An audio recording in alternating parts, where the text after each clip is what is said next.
Nervous system को, ठीक है। सबसे पहला ये चैप्टर थोड़ा सा लॉन्गर है, मतलब यूजुअल जो होते हैं उससे थोड़ी सी इसकी लेंथ ज्यादा है। पहले वाले जो भी चैप्टर हैं तो उन चैप्टर से इसका लेंथ थोड़ा सा ज्यादा है, ठीक है। तो सबसे पहले हम आपको लर्निंग ऑब्जेक्टिव आपको बता देते हैं। लर्निंग ऑब्जेक्टिव इस चैप्टर के क्या है। लर्निंग ऑब्जेक्टिव ये है कि सबसे पहले हम लोग पढ़ेंगे इसमें organ system of the body, body के ऑर्गन सिस्टम के बारे में। दूसरा फिर पढ़ेंगे स्केलेटल सिस्टम, फिर पढ़ेंगे function of the skeletal system, फिर different organs of the skeletal system, फिर joints, muscles and the movement, the nervous system के बारे में। फिर उसके बाद organs of the nervous system, यहाँ पे ऑर्गन स्केलेटल सिस्टम के पढ़े थे, यहाँ पे ऑर्गन नर्वस सिस्टम की पढ़ेंगे। फिर कुछ कुछ रिफ्लेक्स एक्शन के बारे में, और फिर सेंस ऑर्गन के बारे में पढ़ेंगे। सेंस ऑर्गन के बारे में बचपन से पढ़ता है, वही सेंस ऑर्गन के बारे में लोग फिर से यहाँ पे थोड़ा सा पढ़ेंगे, ठीक है। नॉट अबाउट मतलब कंप्लीट डिटेल में नहीं, लेकिन थोड़ा सा पढ़ेंगे, ठीक है। तो चलिए स्टार्ट करते हैं। सबसे पहला चीज ये है कि our body is made of many organs. हमारा बॉडी जो है बहुत सारे ऑर्गन से बने हुए हैं, ठीक है। कौन कौन से ऑर्गन से बने हुए भाई? तो जैसे कि लंग्स हो गया, किडनीज हो गया, हार्ट्स हो गया, ब्रेन हो गया, ऐसे बहुत सारे ऑर्गन्स हैं जिनसे हमारा बॉडी मिलकर के बना हुआ है। Some of the vital organ of the body, ये सब क्या है, कुछ कुछ वाइटल ऑर्गन है हमारे बॉडी के लिए, कुछ कुछ इंपॉर्टेंट ऑर्गन है ये हमारे बॉडी के लिए। ये नहीं रहे तो लाइफ इनफैक्ट कहें तो इम्पॉसिबल सा है, ठीक है। आगे many organ together perform a particular function and are called the organ system. कुछ ऑर्गन्स जो होते हैं एक साथ मिलकर के किसी पार्टिकुलर फंक्शन को परफॉर्म करते हैं and that are called the organ system. फिर उन्हें हम लोग क्या बोलते हैं? ऑर्गन सिस्टम बोलते हैं, ठीक है। फिर उसके बाद some important organ system of our body, जैसे देखिए हम बताते हैं क्या होता है यहाँ पे एग्जैक्टली मैनी ऑर्गन, मतलब कि एक साथ जब बहुत सारे ऑर्गन मिलते हैं ना तो सारे के सारे मिलकर के एक सिंगल फंक्शन करते हैं। जैसे कि हम बात बताते हैं, एक सिंपल सा मैं आपको एक बात बताऊं, ठीक है ना। तो हम सांस लेते हैं, तो सांस लेने में हमारे एक साथ अलग अलग ऑर्गन काम करते हैं, ठीक है। जैसे हमारा लंग्स काम करता है, अगर बीच में से हम विंड पाइप को हटा दें तो क्या हमारा लंग अकेले काम कर पाएगा? है ना। अगर हम नोज को बंद कर दें तो क्या हमारा लंग्स अंदर ही अंदर सांस ले लेगा? क्या नहीं। तो यहाँ पे क्या हो रहा है ना कि दो तीन ऑर्गन मिलकर के एक फंक्शन को परफॉर्म कर रहे हैं, दैट फंक्शन इज कॉल्ड सांस लेना, ठीक है। तो ऐसे यहाँ पे क्या हो रहा है ना कि जब एक साथ बहुत सारे मिले तो दैट ऑर्गन को हम लोग बोलेंगे ऑर्गन सिस्टम। अगर अकेला ऑर्गन रहा तो उसे तो ऑर्गन बोलेंगे, लेकिन एक साथ जब बहुत सारे ऑर्गन आ जाए तो फिर हम उन्हें बोलते हैं ऑर्गन सिस्टम। एंड सब कोई एक ही फंक्शन करते, कोई एक ही काम करते हैं। ऑर्गन सिस्टम में सारे ऑर्गन मिलकर के सिर्फ और सिर्फ एक ही काम करते हैं। Some important organ system of our body are, कुछ कुछ ऑर्गन सिस्टम है हमारे बॉडी के, कौन कौन है तो देखते हैं। सबसे पहला तो है सर्कुलेटरी सिस्टम, ठीक है ना। Circulatory system, digestive system, nervous system, respiratory system, etc. मतलब इन सारे सिस्टम के बारे में हम एक एक करके आपको समझा रहे हैं, इसी चैप्टर में समझाएंगे, ठीक है ना। चाहे वो दिया रहे या नहीं दिया रहे मैं सबको समझाऊंगा। Circulatory system, digestive, nervous, respiratory, सबको एक एक करके हम आपको समझा देंगे, ठीक है। The important organ of the, यहाँ पे कह रहा है the important organ and function of this organ system are given in the table. नीचे सारे के सारे ऑर्गन सिस्टम के इंपॉर्टेंट ऑर्गन्स और उनके क्या फंक्शंस हैं ये सारे के सारे नीचे दिए गए हैं, ठीक है। हम देखते हैं कि नीचे क्या दिया गया भाई। तो एक बार चलते हैं हम उस ऑर्गन सिस्टम के पास, ठीक है। तो ये रहा हमारा वो organ system, different organ system and their functions. चलिए ठीक है, तो अलग अलग ऑर्गन सिस्टम और उनके फंक्शन है। सबसे पहला चीज रेस्पिरेटरी सिस्टम। रेस्पिरेटरी सिस्टम के अंदर कौन कौन से ऑर्गन्स होते हैं? तो रेस्पिरेटरी सिस्टम के अंदर जैसे हम बताया कि लंग्स होते हैं, ठीक है ना। नजल पैसेज होता है, नजल पैसेज के थ्रू वो पास करेगा एयर, ठीक है ना। ब्रॉन्चीज होते हैं, फेरिंग्स होते हैं, ट्रैचिया होता है, उसके अंदर डायफ्राग्राम होगा, ब्रॉन्चियल ट्यूब्स होता है, और सबका एक एक अपना अपना फंक्शन होता है। इसमें से कोई भी एक गायब हो जाए, इस रेस्पिरेटरी सिस्टम के कोई भी एक ऑर्गन अगर गायब हो जाए तो पूरा कंप्लीटली फंक्शन रेस्पिरेशन का नहीं होगा। याद रखिएगा, सारे फंक्शन मिलकर के सिर्फ एक काम करते हैं। कौन सा काम करते? तो यहाँ पे समझिए ये करते क्या, तो intake of oxygen and removal of carbon dioxide from the body. ये सारे के सारे ऑर्गन मिलकर के सिर्फ इनका एक काम है। काम क्या है कि ऑक्सीजन को शरीर के अंदर लाना, कार्बन डाइऑक्साइड को शरीर के अंदर से बाहर निकालना, ठीक है। That is called the respiration. Respiratory system के अंदर क्या आएगा, आपके इतने सारे ऑर्गन आएंगे, सारे ऑर्गन का एक ही काम होगा, ऑक्सीजन को लाओ, कार्बन डाइऑक्साइड को हटाओ, ठीक है। उसके बाद आता है हमारा नर्वस सिस्टम। नर्वस सिस्टम के अंदर क्या क्या आता है? Spinal cord, brain, nerves, skin, eyes, years, tongues and the nose. ये सारे के सारे आपके नर्वस सिस्टम के अंदर आते हैं। और नर्वस सिस्टम का काम क्या है? देखो नर्वस सिस्टम के अंदर स्पाइनल कोड भी आता है, ब्रेन भी आता है, नर्व्स भी आते हैं, स्किन्स, आईज, ईयर, टंग और नोज, ये सब के सब नर्वस सिस्टम के अंदर आते हैं, सब के सब किसी ना किसी तरीके से नर्वस सिस्टम को हेल्प करते ही हैं।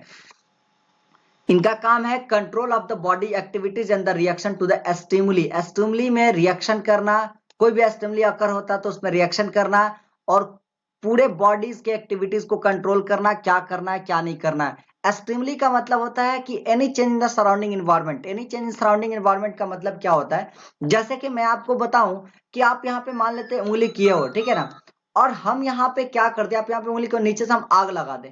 आग लगाते हो तो आप क्या करिएगा, नीचे से आग लगाएंगे तो हम क्या करेगा, आप तुरंत अपने हाथ को खींचिएगा, है ना, तुरंत अपने हाथ को आप खींच लीजिएगा। तो ये आपको रिएक्शन करवाया, ठीक है ना, ये आपका रिएक्शन कौन करवाया, आपका नर्वस सिस्टम रिएक्शन करवाया, ठीक है ना।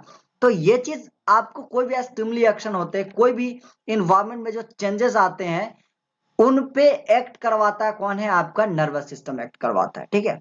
उसके बाद है आपका डाइजेस्टिव सिस्टम। डाइजेस्टिव सिस्टम के अंदर क्या क्या आता है, तो स्टोमक आता है, लीवर आते हैं, टीथ्स आते हैं, क्योंकि दांत से भी खाना हम चबाते हैं, दांत का भी बहुत इंपॉर्टेंट रोल होता है आपके खाना को पचाने के अंदर।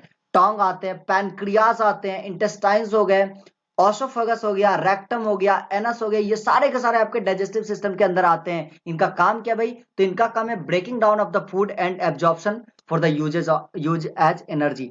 ये क्या करते हैं, फूड को ब्रेक डाउन करते हैं, फूड को तोड़ते हैं और फिर एब्जॉर्प्शन करते हैं और एज एनर्जी में वो क्या करते हैं, उसको यूज करते हैं, ठीक है। डाइजेस्टिव सिस्टम का काम फूड को ब्रेक डाउन करना है और फिर उसका एब्जॉर्प्शन करना एज अ एनर्जी। फिर आपका आता है एक्सक्रीटरी सिस्टम। एक्सक्रीटरी सिस्टम के अंदर आपके शरीर के वेस्ट को बाहर निकालना, ठीक है ना। तो एक्सक्रीटरी, एक्सक्रीशन उसी को तो बोलते हैं ना। तो एक्सक्रीटरी सिस्टम के अंदर क्या आएगा, आएगा किडनी, ब्लैडर, यूरेटर्स, स्किन्स, ये सारे के सारे। अब कहेगा स्किन्स कैसे होते हैं, अरे स्किन के थ्रू भी तो पसीना वगैरह बाहर निकलता है, तो इसके थ्रू भी ये भी तो एक एक्सक्रीशन का काम किया ना, समझ रहे हो। तो एक्सक्रीटरी सिस्टम के अंदर ये सारी चीजें, एक्सक्रीशन का काम क्या है, तो remove the waste from the body outside. सबसे पहला तो बॉडी के अंदर जो भी वेस्ट है उसको बाहर निकाल के फेंक देगा। दूसरा चीज control the water and the salt balance. दूसरा एक्सक्रीटरी सिस्टम का काम है वाटर और सॉल्ट बैलेंस को क्या करना, कंट्रोल करना। वाटर और सॉल्ट बैलेंस को कंट्रोल करना, एक बार और बोल रहा हूँ, वाटर और सॉल्ट बैलेंस को कंट्रोल करना। बिल्कुल एक एक पॉइंट याद होना चाहिए हर बच्चे को, यूं ही मैं नहीं पढ़ा रहा हूँ ऐसे इस तरीके से डिजिटली सबको, समझ रहे हो। तो एक एक चीज याद होना चाहिए, मेरा मेहनत तुम लोग कभी बर्बाद मत होने देना। एक एक चीज, एक एक पॉइंट में कभी भी पूछ दूंगा ऑनलाइन, कभी भी मुझे मन करेगा तो मैं टेस्ट ले सकता हूँ किसी के साथ, ठीक है। तो इसलिए आप इस चीजों को तो एकदम बिल्कुल ही बिल्कुल मैं कहूंगा कि आप इन चीजों को ध्यान में बिल्कुल रखिए, ठीक है ना। इसके बाद आपका इंडोक्राइन। इंडोक्राइन सिस्टम के अंदर क्या आता है, pituitary gland, adrenal gland, thyroid gland, gonads भी आते हैं, ठीक है। तो इसका इंडोक्राइन सिस्टम का काम क्या है, इंडोक्राइन सिस्टम का काम है प्रोडक्शन ऑफ द हार्मोन्स। ये हार्मोन्स की प्रोडक्शन करते हैं, regulation for the body functions, ठीक है ना। अब हार्मोन्स ही काम करता है ना, कि हार्मोन्स के थ्रू ही क्या होता है कि हमारे बॉडी फंक्शंस रेगुलेट होते हैं। तो यही इंडोक्राइन जो ग्लैंड होता है ना, ये इंडोक्राइन जो सिस्टम होता है, इसके अंदर बहुत सारे ग्लैंड्स होते हैं। ये बहुत सारे ग्लैंड्स क्या करते हैं कि हार्मोन्स को सेक्रेट करते हैं, हार्मोन को वहां से प्रोड्यूस करते हैं, ठीक है ना। And these hormone regulate the body functions. ये हार्मोन्स हमारे बॉडी फंक्शंस को रेगुलेट करते हैं। फिर उसके बाद आता है आपका skeletal and the muscular system. Skeletal और मस्कुलर सिस्टम के अंदर आते हैं bones and the muscles. Bones और मसल्स आते हैं, इनका काम है protection and the delicate body organs and the movement. इनका काम है कि कोई भी बॉडी ऑर्गन्स है उसको प्रोटेक्ट करना, उनको मतलब किसी भी चीज है तो उनको डेलिकेट करना, ठीक है। तो इनका यही काम है, ठीक है ना, सॉरी ये। उसके बाद है आपका सर्कुलेटरी सिस्टम। सर्कुलेटरी सिस्टम आपका क्या होता है, सर्कुलेटरी सिस्टम का आता है blood, blood vessels, heart, lymph, ये सारे के सारे आप कहते हैं सर्कुलेटरी सिस्टम में। इसका काम क्या है भाई सर्कुलेटरी सिस्टम का, तो सर्कुलेटरी सिस्टम नाम से ही हो रहा है, सर्कुलेशन होने वाला है, किसी ना किसी चीज का सर्कुलेशन होने वाला है।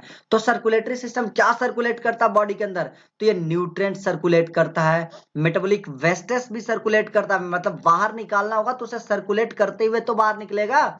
वाटर हो गया, सॉल्ट्स हो गया, इन सारे चीजों को सर्कुलेट करेगा, इधर से उधर लेकर के जाएगा। Disease fighting cells, disease fighting cells भी इधर से उधर लेकर के जाएगा। मैं कहूँ सर्कुलर शरीर के लिए, दम भी आपके शरीर के लिए बहुत इंपॉर्टेंट है। जितना इंपॉर्टेंट आपके लिए सांस लेना है उतना इंपॉर्टेंट आपके लिए सर्कुलेटरी सिस्टम का सही होना है आपके बॉडी में, समझ रहे हो। तो ये सारे के सारे सिस्टम बहुत ही इंपॉर्टेंट है आपके बॉडी में, सारे के सारे सिस्टम बिल्कुल सही से होने चाहिए।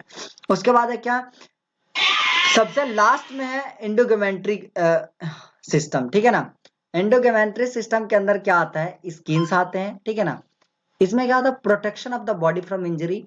स्किन क्या करता है कि सबसे पहले तो आपके बॉडी को प्रोटेक्ट करता है इंजरी से, बैक्टीरिया से प्रोटेक्ट करता है। देखो बताते हैं, अगर मान लेते हैं कि आपका हाथ पैर कटा रहा, ठीक है, तो डायरेक्ट आपके शरीर में बैक्टीरिया चला जाएगा, पर अगर पहले तो बैठा तो सबसे पहले तो बैक्टीरिया उस स्किन पे आता है, फिर हम उसे क्या करते हैं, अगर साबुन से अच्छे से धो ले तो फिर बैक्टीरिया वहीं से बाहर निकल जाता है। तो किसी ना किसी तरीके से बैक्टीरिया को शरीर के अंदर इंटर करने से तो रोक दिया ना।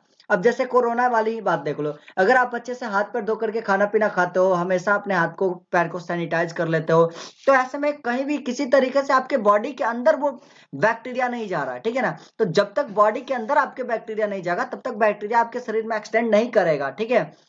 तो हमेशा आपके सारे के सारे बैक्टीरिया पहले तो स्किन पर ही चिपके होते हैं और वहां से फिर आपके बॉडी के अंदर जाते हैं। तो हमेशा जब भी बाहर से आइए तुरंत नहा लीजिए, कपड़े खोल करके बाहर रख दीजिए, ठीक है, और अपने स्किन से जो भी वहां को बैक्टीरिया है वहां को उसको हटा दीजिए। उसके बाद इनका काम क्या है कि maintenance of the tissue moisture को भी मेंटेन करते हैं।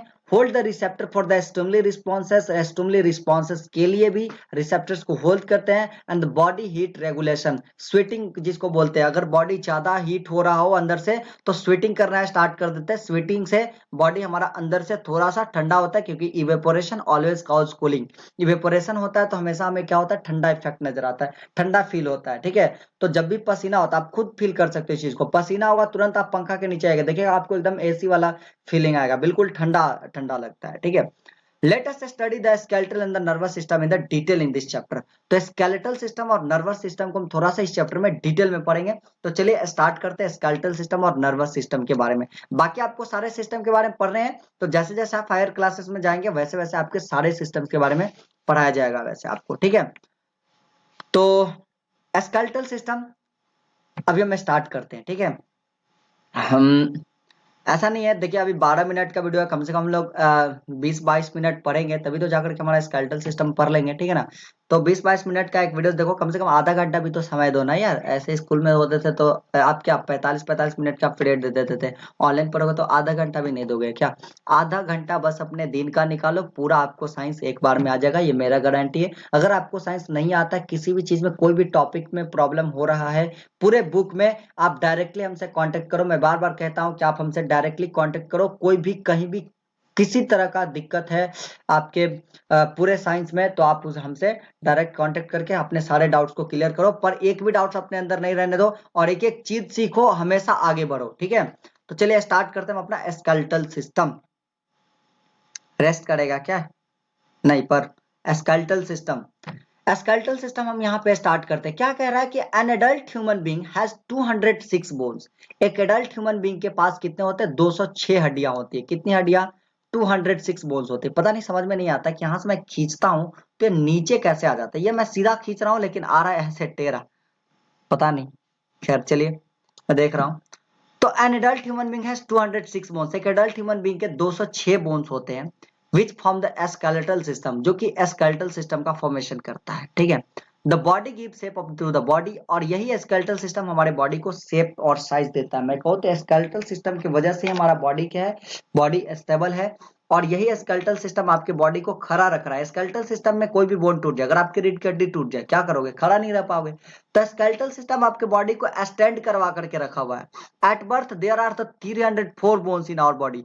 पता है जन्म के समय हमारे पास 304 बोन्स होते हैं। कितने बोन्स, 304 बोन्स, याद कर लो, रट्टा मार ले इस चीज को। 304 बोन्स जन्म के समय। एडल्ट ह्यूमन बीइंग के पास 206 बोन, एडल्ट ह्यूमन बीइंग के पास 206 बोन, एक छोटा सा बच्चा के पास 304 बोन्स, ठीक है ना। विच डिक्रीजेज टू 206, जो कि बाद में 206 पे डिक्रीज हो जाता है। तो एक एडल्ट ह्यूमन बीइंग जब एडल्ट ह्यूमन बीइंग हो जाता है, जैसे जैसे इंसान बड़ा होता है, धीरे धीरे ये 304 हड्डियां आपके डिक्रीज करने स्टार्ट हो जाती है, and at last you have the only 206 bones. तो और एक एडल्ट ह्यूमन बीइंग के पास सिर्फ और सिर्फ 206 हड्डियां बच जाती है, 206 हड्डियां होती हैं शरीर के अंदर। एज सम बोन्स फ्यूज टुगेदर, या तो कुछ बोन्स, एक्चुअली क्या होता है कि 304 बोन्स में से दो बोन मिल जाती हैं एक साथ, दो बोन्स एक साथ क्या हो जाती है कि फ्यूज हो जाती है, ठीक है ना। तो इनके फ्यूज होने की वजह से, दो बोन्स के एक साथ फ्यूज होने की वजह से क्या हो जाता है कि आपका हड्डी का अमाउंट घटते जाता है, घटते घटते घटते घटते 206 बोन्स आपके मात्र अवेलेबल होते हैं, ठीक है। तो आगे पढ़ते हैं, इसके आगे है आपका एक आदमी, और इस एक आदमी के वो आदमी का और भूत ज्यादा लग रहा है, ठीक है ना। तो मैं इसके आदमी को, मैं सारे चीजों को भी बात कर रहा हूँ। ये एक स्केलेटल है, ठीक है ना, एक स्केलेटल सिस्टम यहाँ पे फॉर्म किया गया है। देखिए यहाँ पे हाथ पैर सारा चीज दिया गया है, ठीक है ना। तो यही एक स्केलेटल सिस्टम, ये हमारे शरीर का ढांचा एक तरह से कह सकते हैं, ठीक है ना। This is called the frame. जैसे देखो ना, गाड़ी बनाने से पहले गाड़ी के फ्रेम बनाए जाते हैं, और उसी फ्रेम पर तो गाड़ी का सीट वेट गद्दा वद्दा सारा चीज लगाया जाता है। तो वैसे ही समझो कि this is the frame of human being. Human being का फ्रेम हो गया, इसके अंदर से फिर इस पे मांस सारे इसके अंदर ऑर्गन्स लगाए जाएंगे, गिल्स वेल्स डेवलप होना स्टार्ट करेंगे, फिर मांस आएगा, फिर चाम आएगा, फिर उसके अंदर प्राण आएगा, और प्राण आने के बाद इसका आंख वाँख खुलने लगेगा, चलने फिरने लगेगा, फिर हमारे जैसा बोलने लगेगा, पढ़ाने लगेगा, ठीक है ना, पढ़ने लगेगा बैठ करके तुम लोग जैसा, ठीक है। तो बात करते हैं कि ह्यूमन बींग के ढांचा के अंदर क्या होता है। तो ढांचा के अंदर जो होता है, स्केलेटल के अंदर सबसे पहले तो स्कूल होता है, यही चीज स्कल आपका होता है, ठीक है ना। फिर शोल्डर, वर्टिब्रा, ठीक है ना, ये आपका वर्टिब्रा होता है। ये पीछे वाली जो हड्डी दिख रही है ना, ये that is called the vertebra, ठीक है ना, दैट इज द वर्टिब्रा। ये वर्टिब्रा आपके होता है, दैट्स द रिब केज। ये आपका रिब केज होता है, ये जो यहाँ से यहाँ तक हड्डी दिख रही है, टोटल के टोटल आपके रिब केज होते हैं, ठीक है ना। जो बीच वाली रिब केज की हड्डी देख रहे हो ना, ये वाला हड्डी, दिस हड्डी इज कॉल्ड द एस्टर्नम। इस हड्डी को हम लोग क्या बोलते हैं, एस्टर्नम बोलते हैं। ये बीच वाला हड्डी देखो, ये इधर रिब केज, ये इधर रिब केज, और जो बीच वाला ये वाली जो हड्डी है ना, दैट हड्डी इज कॉल्ड द एस्टर्नम। इस हड्डी को हम लोग क्या बोलते हैं, एस्टर्नम बोलते हैं। आगे है आपका ह्यूमरस, दैट हड्डी इज कॉल्ड द ह्यूमरस। इस हड्डी को ह्यूमरस बोलते हैं। फिर यहाँ वाले हड्डी को, ये जो ऐसे ऐसे एक ये जो है ना ऐसे, दिस इज द रिब्स। उन्हें हम लोग बोलते हैं ऐसे ऐसे जो है ना, इस तरीके से, दिस इज द रिब्स। ये क्या है, आपके रिब्स है, ठीक है। फिर उसके बाद आता है ये आपका, ये चीज होता है पेल्विस होता है, इसको पेल्विस बोलते हैं हम लोग, ठीक है ना। एंड जो ये बैक वाला जो आप देख रहे हो ना, दैट इज कॉल्ड, ये जो चीज पोर्शन देख रहे हो ना, this portion is the spine. ये पोर्शन हमारा क्या होता है, स्पाइन होता है, ठीक है। कहें तो स्पाइन हमारे बॉडी का सबसे इंपॉर्टेंट पार्ट होता है स्केलेटल सिस्टम का, क्योंकि स्पाइन पे पूरा का पूरा आपके ढांचा खड़ा है, पूरा का पूरा ढांचा आपका टिका हुआ है, ठीक है।